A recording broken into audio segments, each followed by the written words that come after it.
And so at this point, what I'm getting involved in is what amounts to the legal basis of planning and looking at politics and social issues that come up. To try to, because there's a lot of rather arcane information, what I've done is provided you with a cheat sheet, a legal basis of planning, which essentially is a Word document that allows you to kind of step lightly through a lot of what they talk about in the text. Now, I still think the text is worth reading, but rather than trying to take extensive notes, it's helpful to have this.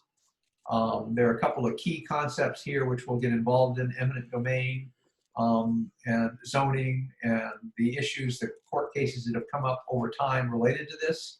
And this just puts it all in one place. There's also issues related to affordable housing and the current fight as it relates to eminent domain. And, you know, bits and pieces of things, what the state's been doing, what the feds have been doing in this regard, that is part of the sort of legalistic framework that we're operating within. So this is a cheat sheet for that, which I think should help, because otherwise it's rather dense. The information in there is rather dense. So let's see, I want to go back to the PowerPoint and have a look. So everybody able to see it? All right, we good? Yep. All right, so what we're really dealing with here is special topics related to this whole area of legal background to planning. One is, of course, urban renewal, which we've already talked about to some extent, but it's worthwhile studying because it was originally written in as the Housing Act of 1949, and it was a classic case of unintended consequences. Trying to consolidate municipal land and make it available for development so we could have a mall downtown. We don't even like to think about it these days, but that was the thinking at the time. Of course, it was incomplete, and it's since been changed. And urban renewal after 1970, I think, was changed into something that was much more responsive to community interests. Two terms that you need to kind of be aware of is the National Environmental Protection Act, which helped to set up the Environmental Protection Agency, which has been responsible for basically cleaning up a lot of the air and water in our country. I don't know if any of you were around, but in the 1960s, places like Chicago were known for having fires in the river. There was so much petroleum products and whatnot floating on top of the river and in the lake, Lake Michigan, that they would catch fire, which is in the summertime, which shows you just something about how much pollution was there and how much it's been cleaned up in the intervening years. There was a great deal of emphasis placed on clean air. Clean air itself was becoming progressively more of a problem because of automobile traffic, basically. And now we think about it in terms of greenhouse gas emissions. But at the time, we're thinking about lead, we're thinking about mercury, we're thinking about a lot of toxins which were going in the atmosphere, and resulted in a tremendous sort of health hazard for people. I myself kind of lived through part of this and have managed to overcome asthma. Asthma was a terrible problem for me up till my 40s. And, you know, at this point, I'm over it and I'm living fine, no trouble at all. But for want of a better term, am a canary in that regard, because I deeply respect the efforts that people made to try to fix up the air so that I can breathe. I think it's kind of an important part of public health, safety, and welfare. I might also add that these clean air standards are what are being abandoned right now, and hopefully we'll be able to put them back at some point. Toxic substances, particularly related to, well, I'm trying to remember the movie Erin Brockovich, which talked about, you know, the dumping of chemicals into the groundwater was causing cancer. We find a lot of examples of that, trying to deal with it. The Superfund sites were set up as a result of that. We have a couple of Superfund sites here in Charleston even, and a couple of which should be, which aren't, but that's another story. So trying to fix it up. And then CAFE standards. Now this has nothing to do with food. Anybody know what CAFE standards means? That's referring to, and it's some kind of acronym, and I don't remember what it is, but that's basically gas mileage standards. requirements that automobiles achieve a certain gas mileage. And if you look at the mileage that we used to get versus what we have now, there's really no comparison. I remember when I think it was my first car was a 1966 Rambler American station wagon. And stick shift, 3 on the column, the whole 9 yards. And I used to get maybe 17 miles per gallon on that. Of course, the gas was only a quarter a gallon, but you know, it was terrible. And you know, these kinds of cars polluted the atmosphere terribly. There was no control over it at all. And like I say, you know, especially with diesel fuel, that was another story, diesel engines. But then they made corrections and they improved the gas mileage. But one of the problems, and maybe this is another unintended consequence, is that as they improved the gas mileage, they made the cars a whole lot nicer and easier to drive too, and safer. And now people drive 2 or 3 times as much as they used to. So the diminution of air pollution has been increased by just the sheer number of people driving and number of miles driven. So yeah, this is a complicated area. Environmental planning is particularly complicated that way. CAFE standards relate directly to the automobile mileage requirements. We're also looking at growth management, state planning and regional planning, and you know the mechanism set up for that. There's a whole section in that outline that points to that. State planning is something that has only been done in several states. Mayor Riley ran to be governor back in the 1990s with the view of incorporating state planning as part of his way of, or his, how should I say, his platform for being governor. People rejected it because they thought it was too much state control. But there are some things that the state can do that local governments can't, even on a regional scale. One of the big areas that I was in favor of the time in state planning was this notion of concurrency. That is essentially where before development takes place, all of the required infrastructure to support it has to be in place ahead of time, which I think only makes sense. Things like schools or libraries or roads or water and sewer and all the rest of it. And that was seen as being a, shall we say, a slowing down development. And so that was poo-pooed at the time. And it's ironic, I guess, at this point that within the city of Charleston and the latter part of Mayor Riley's being a mayor, that we've overextended our development, and now we, you know, having a hard time keeping up with the infrastructure needed to support the growth that's going on. That's another story. Regional planning, also very important part of this equation. And right now we have only one group that's set up, well, we have one main group within South Carolina and many other states that are set up to do regional planning. Does anybody know what they're called? Has anyone heard of the BCD-COG? That's the Berkeley, Charleston, Dorchester Council of Governments. And the Council of Governments is set up all over the state. It brings 3 counties together to make decisions that involve a regional sort of context. And what's happened over the years is that the Council of Governments now is the one organization that deals with road issues, because roads are seen as something that extend beyond municipal boundaries, even county boundaries. And so they are responsible for a lot of the road planning.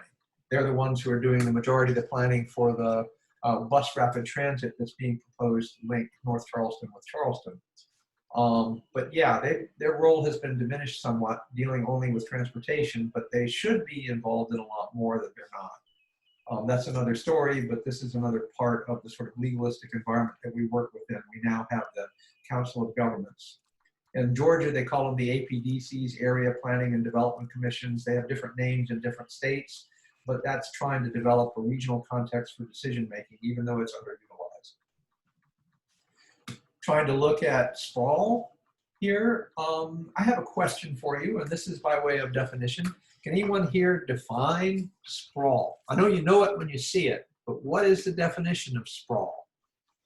Anybody want to have a go at it? Ellis, do you have an idea of what sprawl is? Yeah, I guess if I was going to define it, I'd have to say the characteristics of it. So I'd say a prominence of separation of land use Good. and over a large area, um, single family development.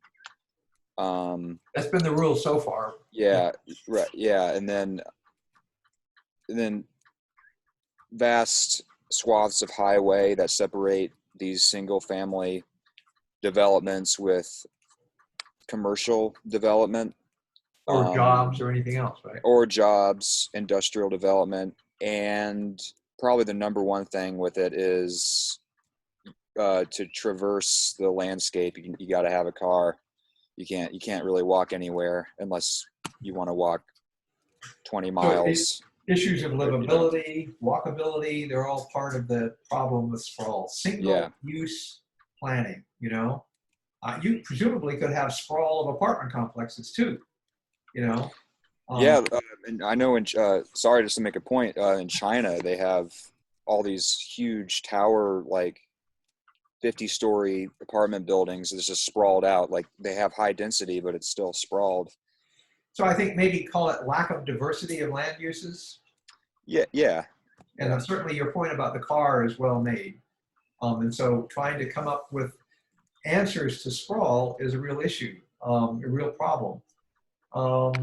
Just to kind of dwell on that just for a second, does anybody have any prescriptions for dealing with sprawl at this point, or have you heard of any? Well, it seems like to me that basically what sprawl comes down to is that you have the population or the economy of an urban area, but without the physical urban characteristics that make a city. And like Ella said, you make up for those lack of characteristics with a car. And and those characteristics comes down to things like um, density and unified architecture and public spaces. So it seems like to me one way to fix urban sprawl is to close the gaps between spaces with those urban characteristics and kind of connect them. And actually, one big one would probably be to reverse the car by adding public transportation. That's an interesting way of putting it. I like it. Other aspect, there are other people who basically, I mean, let me back up. A lot of people have argued against sprawl by saying we should do away with sprawl. And of course, that represents a considerable investment in construction and all the rest of it. Other people like Dolores Hayden has looked at the history of it and said that we need to be developing these suburban areas along urbanistic lines, redeveloping. And so one of the textbooks that I have as just suggested reading is Ellen Dunham Jones from Georgia Tech, who has a whole series of sort of models of how you can take a mall or how you can take a residential single family area and make for more diverse kind of land use options there. One area, for example, that people are talking about in Charleston is taking some of the single family areas that we have and allowing ancillary buildings, tiny houses and that sort of thing, so that you can get a better sort of socio-economic group of people there, not just people who have 2.3 children and are married and each working, right? So you can have mother-in-law suites and that sort of thing in order to try to accommodate a more diverse population. That's the other thing about it. In addition to just what it looks like and the kinds of land uses, you're talking about, excluding people who don't make enough money or whatever from that mix. And so, yeah, those are all good. So yeah, what we're looking at is trying to control sprawl. There's this issue of public safety first to kind of get people, at first, historically, we tried to get people out of the city, and now we're trying to bring them back in. And where we go from here is up to discussion again, as we were just talking earlier about COVID. This one is worthwhile, special topics here. Natural disaster planning. This is something that the COVID-19 response kind of relates to, but I'm thinking more about hurricanes. But one of the guiding principles for natural disaster planning is this notion of go green, be fair, and be safe. And that seems to me relates to the COVID response too. We ought to be looking at ways to try to make our cities more sustainable. to try to find social equity in what we do, and of course, protect public safety. And so in general, that's kind of the rule of thumb that are being used today. In terms of recovery management, which relates to some extent to resiliency as well, the basic principle listed there is one that I got from Craig Bennett, who is a structural engineer in town and a very important kind of preservationist, called stabilize quickly and repair slowly after natural disasters. We need to find ways to use natural disasters to improve our infrastructure, to improve our society and so forth, not just try to put it back exactly like it was. I mean, one of the reasons why we were vulnerable to the pandemic to begin with, or to the rising seawaters, is we, had what you might call inappropriate structural, disassociation with reality, to use the term we talked about earlier. And so there's a lot here to kind of unpack, but I'm just trying to give a brief rundown of some of the issues here. And then as we're looking at it, trying to find ways for density to stay in place and to repopulate our cities. Most people don't realize that the city of Charleston is down to, I think, 30,000 people, 40,000 people right now, somewhere between those two areas. You know what the population of the city of Charleston was 100 years ago? 45,000. Twice that. Oh. Twice that. And what do you think has taken the place of the people? The cars, the roads, the parking lots, all the rest of it. I mean, it's kind of not intuitive, is it? But it's exactly right. If you look at the images I showed you of the history of the aerial view of Charleston from 1872, there were almost 80,000 people living in the city. And if you look at it closely, you'll realize that there are no parking lots. There are no parking garages, and we're dealing with a lot finer grain density, smaller houses. So it's kind of interesting there. Are you talking about the peninsula? Yes, I am. Just the peninsula? Okay. Yeah, that's correct. Which is the scope of that one aerial view that we were looking at, right? Yeah. Right. All right, so a couple of big points here. This is all written up in the text and so forth, but I'm just going to highlight the notion that cities come from the power of the state. And the two terms we usually use, Dillon's rule, essentially means that all cities derive their power from the state, versus home rule, which says, no, we need to take care of ourselves. I don't know why it's doing it that way, but anyway, home rule. The two basic powers that cities have to try to influence private property is eminent domain, police power, and then we have to add to that, based on police power, zoning. So eminent domain is the taking of property, presumably for public health, safety, and welfare. Police power is to enforce the need for certain aspects of land use or whatever to be in place in order to protect people's safety. Classic example, if you don't want to live next to a factory spewing dark smoke out that's going to make your kids die early, you don't want any of that. So that's an example of trying to deal with things through police power. And zoning is a part of the police power, where we limit uses and we develop our standards around health, safety, and welfare. Another term that worth noting and how zoning first came into being was this notion of Euclidean zoning. You've heard of that before. It has nothing to do with Euclid, who was involved in the development of geometry, but it has to do with the city of Euclid, which basically established the conventional zoning practices and the acceptance of them, which is two-dimensional zoning, like we were talking about before, that tends to promote sprawl. Takings is the term frequently used to talk about eminent domain, and this is something that's been much talked about because we have the Fifth Amendment and 14th Amendment that deal with this, that kind of prohibit government from taking property without just compensation and providing government sort of handoff of private property. South Carolina is sort of the epicenter of the private property debate because of several court cases in that regard, which you'll find interesting. And then there is also the equal protection statutes in the Constitution that basically try to protect low and moderate income housing, and means that city planners need to be fair and balanced in their approach. So there are several specific court cases. Berman and Parker is the first one, which allowed for zoning and the permission of zoning. There are others as well. The the one that I have a video on is Kilo versus New London. Has anybody ever heard of that one before? You know, as planners, we're used to thinking of cities needing to be able to control its own destiny, to be able to make changes for public health and safety. And occasionally planners have gone awry and have been caught out on it. And the Kilo versus New London case is one that's reverberated with especially the conservatives as an example of, shall we say, liberal overreach. I think I have a video related to that.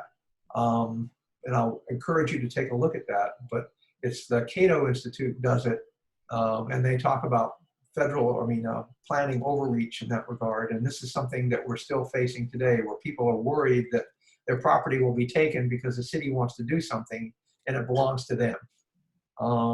Yeah. That might be an issue with the seawall, correct? Oh yeah, absolutely. Like, you have to decide ahead of time whether or not, but with the seawall, I think you've got a pretty clear case of safety and welfare, right? Yeah, definitely. You know, in the case of Kilo versus New London, let me just go there. We'll look at it real quick. I'm pretty sure I downloaded the video. It's a good way for me to check. I didn't. Wait. Well, darn it. Kilo versus New London. The city of New London in Connecticut took over property that was a little subdivision in order to develop what amounts to a commercial park. It was supposed to be able to generate a lot more tax income than it did. And so they used the powers of eminent domain to tear down the houses in this subdivision and then proceeded to have it open and ready for this commercial development, which never occurred. And so essentially the case has been made that simply zoning property or using eminent domain to acquire property in order to increase tax base is a violation of equal protection.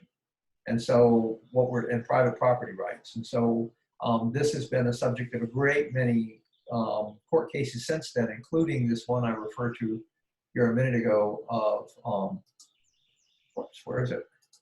I just had it up.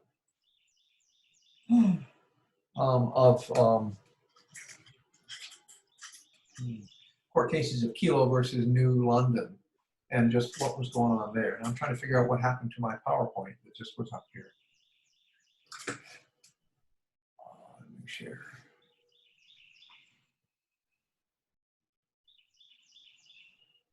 It's here. Okay. No, I don't know.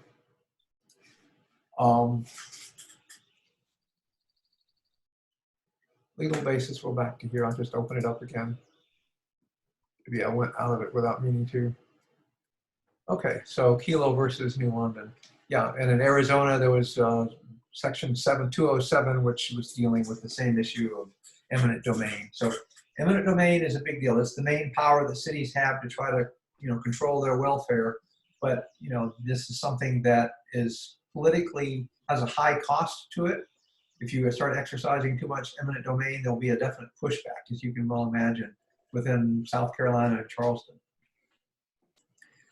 Another key component is the master plan. In addition to zoning, there's the master planning, and there's a whole separate area there talking about master planning and how that works. Master plan is something that is required by law to have an overall view of what a city's supposed to do. The real trick is getting the city to actually do it. The city of Charleston is now in the process of developing another master plan, and I think it's really important that we get involved in that. But the last master plan that was done was completely ignored by the planners over time. And so this is something that has to be periodically redone, but also somebody needs to hold them to account, which is why citizens need to be involved in that process. But the master plan consists of rules and then a map, like a zoning map, in order to try to get their points across. And you can see the kinds of things that are required of a master plan here. And when we start talking about the federal role here, we have to see the federal role is basically providing an inducement, which become more prevalent with time, especially since World War II, as the feds have gotten much more involved in providing money and with certain requirements stipulated to it that have influenced city plans. Back in the day, back in the 70s and 80s, a lot of the activity that the city got involved in was basically directed by the federal government. They were going for grants that the federal government was using as inducements, and that was the reason why we have a lot of the public housing projects that we have around now, for example. And so what we have here is the federal role has been increasing with time here as it relates to even local planning because of the grants, like I say, the money that's out there. I mean, the only thing that's going to drive the seawall is that, what, 2/3 of it or 3/4 of it is being paid for by the feds. I mean, there's no way we could undertake it by ourselves. And then as it relates to federal planning, there's this idea of de facto planning. Essentially, that is referring to the idea that it's unintended consequences. We develop expressways, and it's a great thing to get people to move around, but a consequence of it has been the depopulation of cities and the complete changing of the economics of how, logistically, how we arrange things. And so this is unintended consequences. This is de facto planning that doesn't happen. It happens in fact, but it wasn't part of the original sort of thinking about what was going to happen. And so here is many issues related to the politics of planning. Here's a typical arrangement within a planning office and how that works. In our case, Jacob Lindsay is the planning director, and we have various other divisions, planning our neighborhoods, for example, zoning. We have commercial planning, commercial development planning. We also have development control that are all part of the planning area, and they are various assistant planners associated with that, and then the people underneath that. So I guess at this point, what I'd like to do is get you to take a look at the textbook and deal with the politics of this, because I feel like until you read it, that this may be something that is not as relevant as it should be. But I think one thing that I would point out to at this point is this notion of why planning is political. I think it's worth noting that, and it's especially true today when we start talking about the coronavirus and disaster preparation. It's political because people have vested interest in the community. They own property and they stand to win or lose because of it. Because we can see the results of planning operations, and so consequently people feel attached to their cities and they don't like change, or they do want change. It's close to home. It affects, their commute home every day, or, what they have to look out their back window. They're familiar with it. They know from experience what's happened in the past. There's dollars involved in it. It costs money, either from the development of more taxes, or it changes the, shall we say, the credit balance within the city. So money's involved. This is why planning does become political. We can't seem to get away from it.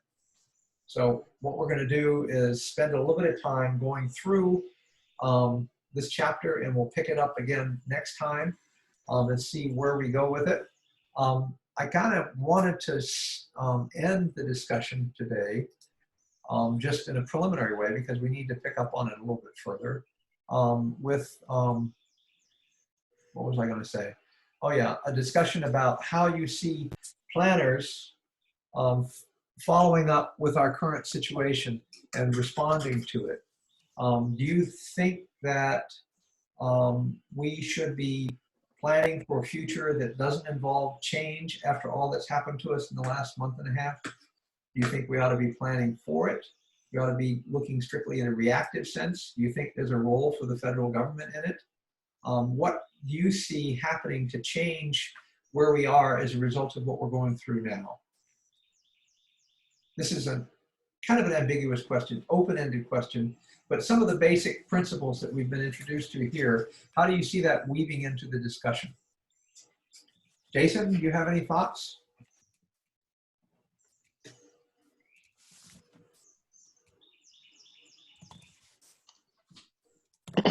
I mean, I would say that more people now aren't going to want to, I mean, I'm not for sure, but I know a lot of people in New York City are now moving out of New York City, which could be a bad thing because that could lead to more urban sprawl out on Long Island and things like that. Are you from New York, Jason? Yeah, I'm from Long Island. Okay. Yeah. Say that again. Do you say Long Island or? Long Island, yeah. Yeah, you go. All right. Yeah, so That's that could interesting. be That's an a interesting perspective there for sure. Yeah. that could be a negative effect of it. So what do you think should be the response? I'm not really sure what the response should be, but Well, what we're looking at is a profound change in the way we, organize our living. Maybe you can find some answers in looking at that video, the panel discussion that I had up there. yeah, That might be worthwhile. I think this would Okay. be an excellent discussion question to kind of provide a sort of thread through our whole class when we get right down to it. Ellis, you seem to have an interesting perspective on things. What do you think would be the main change that would come from this discussion about the coronavirus or the problems we're faced with in Charleston today? I mean, I agree with Jason, talking about people wanting to move, not just from out of New York City, but any major city. So there might be a renewed sense of connection to like nature and trying to be in a rural area away from people. And I think that's great, to want to do that. But that could lead to urban sprawl, like Jason said. But I don't really think we should completely shift our philosophies because of this. I mean, it's not over yet, but I think we should be prepared for what happened. Like, we should be prepared if this were to happen again. But I don't think we should, become obsessed with it and make all our decisions based on, the A likelihood. superficial reading of it, right? Right. I mean, this is these are crazy circumstances, and the last pandemic we had was 100 years ago. So hopefully, this won't happen every 10 years or something. So I think we should just, kind of step back and, take a calm look at it and not, make it determine all our decisions. I realize you're comparing it to the Spanish flu back during and after World War One. But the fact of the matter is, we did have a pandemic back in the 2000s. I mean, we had several potential for pandemics that were out there that never really developed in our own country. They did in other places. Ebola was one. Yeah, I remember I was in middle school, in 2008, 2009, 2010, the H1N1. The SARS. Yeah, and everybody was freaking out. And then, like you said, the Ebola, which happened a little bit more lately. And I remember people were freaking out about that, but it never amounted to any drastic change, maybe in Africa or Asia, but, not here. I mean, here it's, this is a completely new thing. We haven't really experienced anything like this Well, one of the things recent that time. we can talk about here is the need. I'm sorry, was someone saying? No, I'm sorry. We need to talk about preparation here, And I think for me, rather than moving out of the city, we need to be working on, what we need to be prepared for the next onslaught. We were prepared for Ebola. We were prepared for SARS. We had people in place and reacted quickly. It took us 6 weeks to react at all. And I don't know whether I want to blame Trump or I want to blame the Chinese or I want to blame the Italians or whatever. But, it was an inconvenient truth that people chose to, forget and came back to bite us. So yeah, I don't know. I'm not ready to give up on all of our principles just yet. And I think that makes sense. We need to let the science come in. Even places like Singapore, where, we credit them with really, not having extreme problems and not having the high death rate. We still have now pockets of the epidemic which are worse than ever. And those are in the immigrant working areas where the people are crowded together and they're like in slums, right? And although they don't count theoretically to the population of Singapore, they are part of the place and they're not being well handled. And so I think we need to look with a pretty close eye at where the outbreaks are. Nursing homes, here's another example in our own country, where these outbreaks are and what we need to do to improve the situation there. So it's all about data. Gabriel, what do you think? So I think that you make a great point when it comes to how politically there's so many things that can be done to address it in places like Spain right now, where my family is. The You pretty much have this unified response from the government and the people that they're sticking to their lockdown. People aren't going outside, and that's something people are kind of afraid of here in America, but it's effective in the places where they're hardest hit. So besides that, from an urban planning standpoint, I really think that there's three things that you can look at that have basically been identified throughout this crisis that are going to be important changes, important infrastructure to make. First of all is internet as a public resource. When you basically have an entire population, an entire country's kids staying at home from school, an entire workforce staying at home from work, it shows the need for internet as a basic resource in the 21st century. High And speed right, as a necessity, right? exactly. And you see right now what's happening is you've got kids going out into the pandemic-stricken world, huddling around schools and libraries trying to get free internet. And in some places, they've had some pretty interesting solutions where they've sent out school buses to different neighborhoods, low-income neighborhoods where they're less likely to have high-speed internet. And they've been broadcasting the signal, making it available. But those are the lucky places. In a lot of places right now, if you don't have internet, you're just screwed. So then another thing that I think would So definitely, internet's your first takeaway. yeah, internet is one of the big takeaways. And I think that's one of the easiest, most obvious ones. Another interesting situation that I was thinking about was hearing about how in New York right now, where people are hardest hit and you have a lot of people staying in apartment complexes, apparently COVID-19 spreads through modern air vents. It spreads through air conditioning, which is crazy to think about in the middle of a pandemic. So that's a bit of an engineering solution, but when it comes to what an urban planner can do, they can impose standards for the kind of technology that's going into buildings, and we can maybe update what is expected of our air conditioning units to prevent people from being infected just from the air that they breathe and what is supposed to be the safety of their apartment.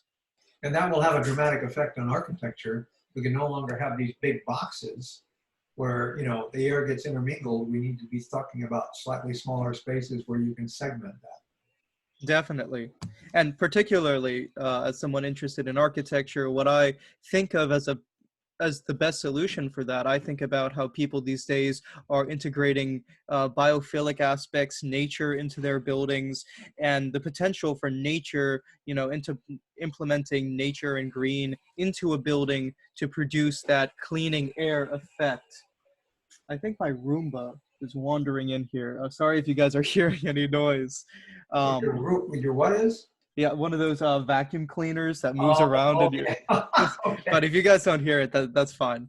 And especially also when it comes to biophilia as a topic, right now being stuck in an apartment in New York has to make you think, where do you want to be stuck if you're in the middle of a lockdown, if you're in the middle of a pandemic? Do you want to be stuck in a concrete jungle, or do you want to have access to nature and the environment and clean air? Because there's all these studies nowadays that access to that sort of nature is really important for people's mental health. And this is a particularly anxious time for people. And then the last thing, I've thought about when it comes to the sort of changes that we could potentially see with COVID-19. I think it was really smart. The person in the Planet Zen video, I think the planner from San Francisco, she was talking about how door delivery services have been at the front and center, things like Amazon, DoorDash, businesses that basically cut out the middleman and bring the service right to your front door, how they've been front and center during this pandemic, and how that's potentially dangerous for the urban environment because, as we know, the urban environment is what one of the things that makes it great are these physical locations, these front and that create the urban landscape, that create vibrant downtown and mixed use spaces. And really what we're probably going to see is at the end of this pandemic, the delivery businesses, the ones that do cut out the middleman in those physical spaces, are going to have made a lot of money, and the physical locations are going to have suffered. I would Especially, extend that just one point further, and that is that the big box stores like Target, the Walmart, they haven't had to close down. exactly. The small mom and pop stores, they've had to close down. They're looking at all their business going out. Yeah, and I think the reason for that is because those big box stores, even though they sell TVs and, toys and stuff, they also sell groceries, so they're considered essential. That's right. When even in reality, you're probably much more likely to catch COVID at a Walmart than you are at a little mom and pop store that sees like 20 people a day. But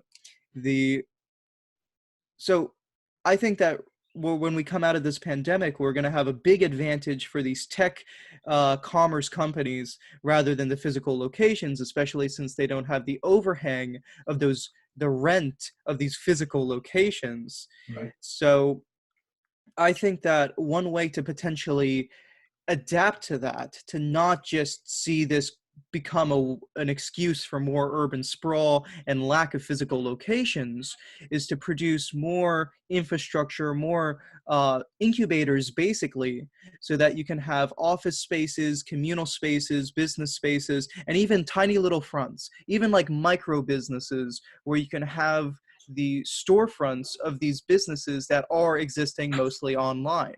Because maybe one trend we're going to be seeing in the future is physical locations, especially in cities where real estate is so expensive, it's just not going to be viable anymore. So if everything's moving online, maybe cities planning has to adapt to create space and be proactive in encouraging there being some physical locations for these e-commerce businesses. Well, I think those are very good points. And I'm struggling with what the physicality of it will be if we're going to go to delivery systems. I suspect that, it could also, one of the things that's happened when we look at the grocery environment is that even despite the way it is, we find a lot of support for grow local. And, what we're really doing is looking at maybe a philosophical change where we do look to support those kinds of businesses. I don't know. Definitely. And I think that there's ebbs and flows to what it is that people want, especially when you start getting into those moral aspects.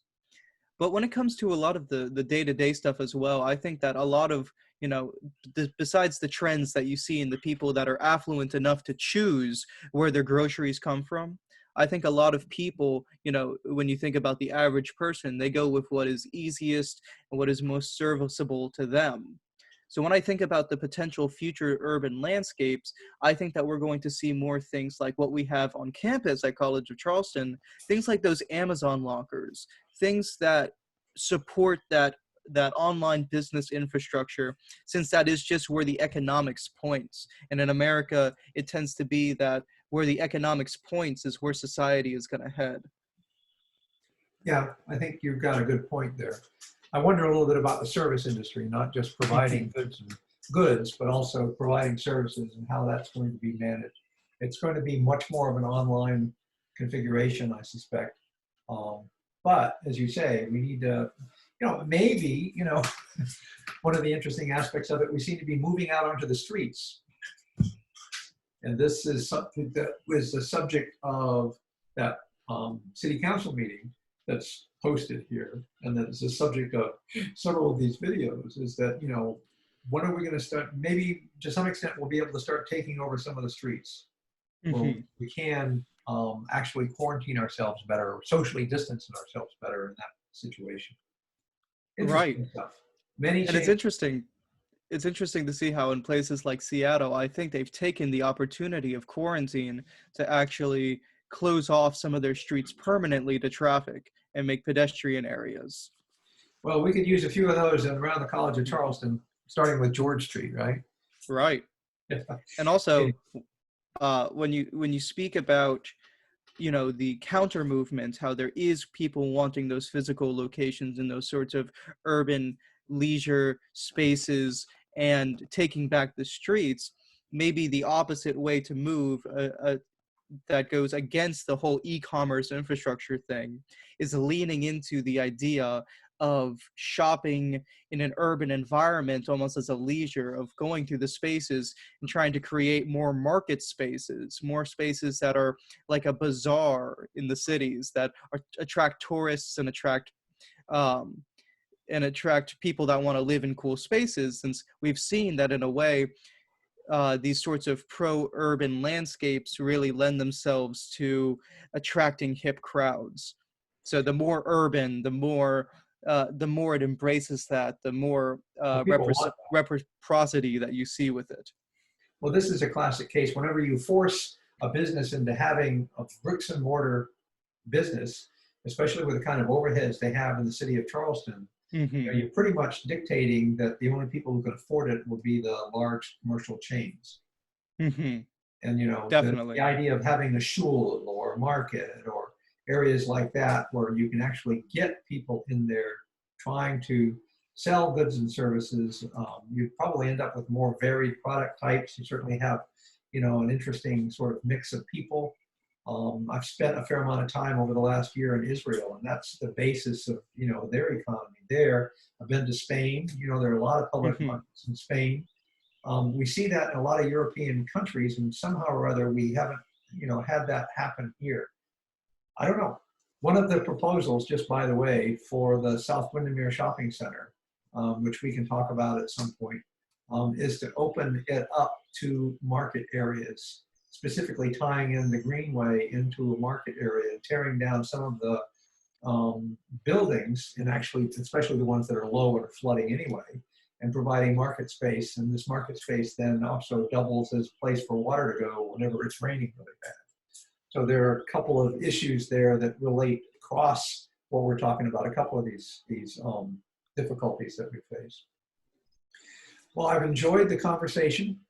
Um, the business about the legalistic framework, I've asked you to just kind of go through that. I need to come up with some thoughtful questions related to that, and get them out there. So I've got a few sort of mundane questions, everyday questions there, which you can take a look at. Review questions. You're not looking at my screen at this point, so, or are you? Do you see these review questions? Yeah, we do. Okay. So, can't make it any bigger, sorry.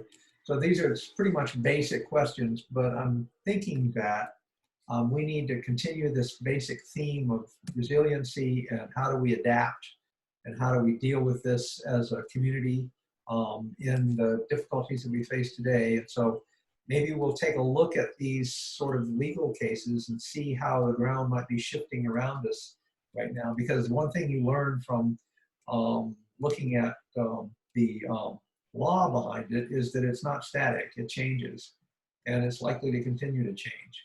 So here we are, you know, a brave new world, you know, and what we managed to do in planning will help to organize that and try to find a direction forward.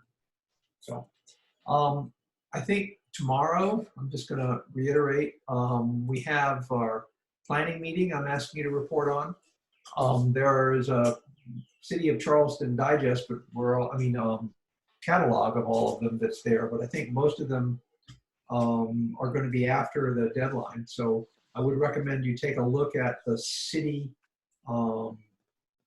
council meeting that I've got linked, and see what you've got to say about that, especially since it seems relevant to the discussions we've had over the past couple of times. Is that okay? All right. I have a question real quick. Oh, sorry. No, you can go Who is ahead. this? Emma. Anna? Emma. Oh, I'm sorry. Emma, I Yeah, haven't Emma. seen you on the screen, so I haven't been paying attention to you. All I get is the constellations there. I'm sorry, Emma. I didn't mean to leave you out of Sorry. the discussion.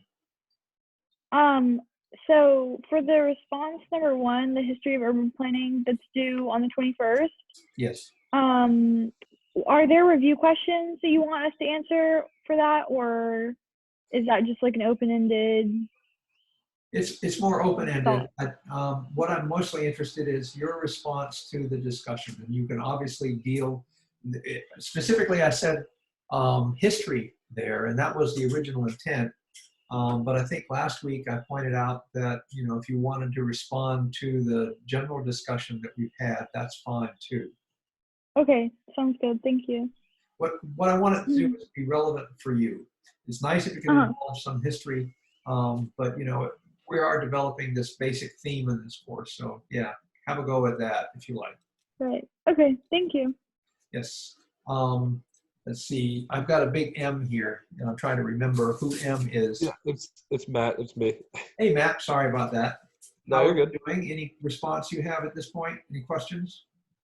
I just had one question on the response that's due tomorrow. Is that just on Jason's talk?